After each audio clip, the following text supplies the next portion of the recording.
कर्नाटक की मुस्लिम लड़कियां एक के बाद एक नाम रोशन कर रही हैं। पिछले महीने 12th में हिजाब पहनने वाली तबस्सुम शेख ने रियासत में टॉप किया था और अब बेंगलोर की खुदशिया ने इंटरनेशनल वेट लिफ्टिंग में मुल्क को गोल्ड मेडल दिलाने का काम किया है।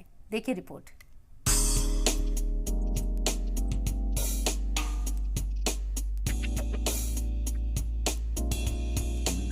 बेंगलोर की Khudsiya Nazeer international weightlifting championship 2023 South Korea से 3 गोल्ड मेडल जीतकर हिंदुस्तान पहुंची, जहां बेंगलुरु एयरपोर्ट पहुंचने पर गोल्ड मेडलिस्ट खुदसिया का जोरदार इस्तकबाल किया गया। ये मेरा पहला इंटरनेशनल कंपटीशन है जिसमें कि 3 गोल्ड मेडल हुए।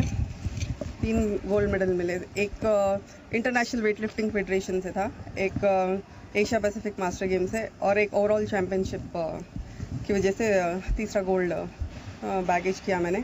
अल्हम्दुलिल्लाह बहुत अच्छा रहा, सफ़र भी अच्छा रहा, वहाँ पे कंपटीशन भी अच्छा रहा, टफ रहा क्योंकि ये जापानीज़, मंगोलियंस, कोरियंस सब बहुत स्ट्रांग रहते हैं। तो अल्हम्दुलिल्लाह मेरे बहुत हार्ड वर्किंग था इसके पीछे और बहुत ज़्यादा सैक्रिफाइसेस थे।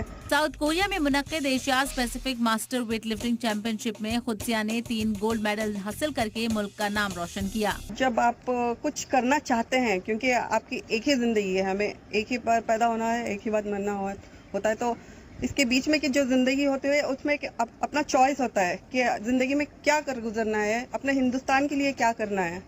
तो मुझे हिंदुस्तान के लिए कुछ करना था, तो इसलिए मैंने, हमारे वालिद जो थे, वालिद साहब वो रेसलर थे, नेशनल रेसलर थे, तो जाहिर सी बात है उन्हीं का खून है, तो मैंने ये स्पोर्ट्स चूज किया। खुदसिया को प्यार से खुशी के नाम से भी बुलाया जाता है। खुदसिया के कोच का कहना है कि उन्हें पूरा भरोसा था कि खुदसिया जरूर कामयाब होगी।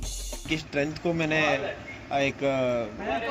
को मैंने इनका देखा और एनालाइज किया, फिर मुझे पता चला कि इनको वेट लिफ्टिंग में हम इनको दाखिल करा सकते हैं। और जब प्रैक्टिस कर रहे थे तो बहुत कम टाइम में, आप तो भरोसा नहीं करोगे, बहुत कम टाइम में बहुत ज़्यादा वेट उठा रहे थे ये, तो उसमें मुझे एक बहुत इंटरेस्ट दिखने में, फिर उनको अच्छे टेक्निक्स और उनको इंजरी फ्री और उनके डाइट पे काम करने के बाद उनका ये अच्छा रिजल्ट आया है और अल्हम्दुलिल्लाह और बहुत काम करने का है इंशाल्लाह आगे। बेंगलुरु के करीब बांगरपेट में पैदा होने वाले खुदसिया स्टेट ट्रांसपोर्ट में मुलाजिम है। 3 गोल्ड मेडल जीतने के बाद खुदसिया की नजर अब कॉमनवेल्थ गेम पर है। बेंगलुरु से शाहिद काजी की रिपोर्ट, जी मीडिया।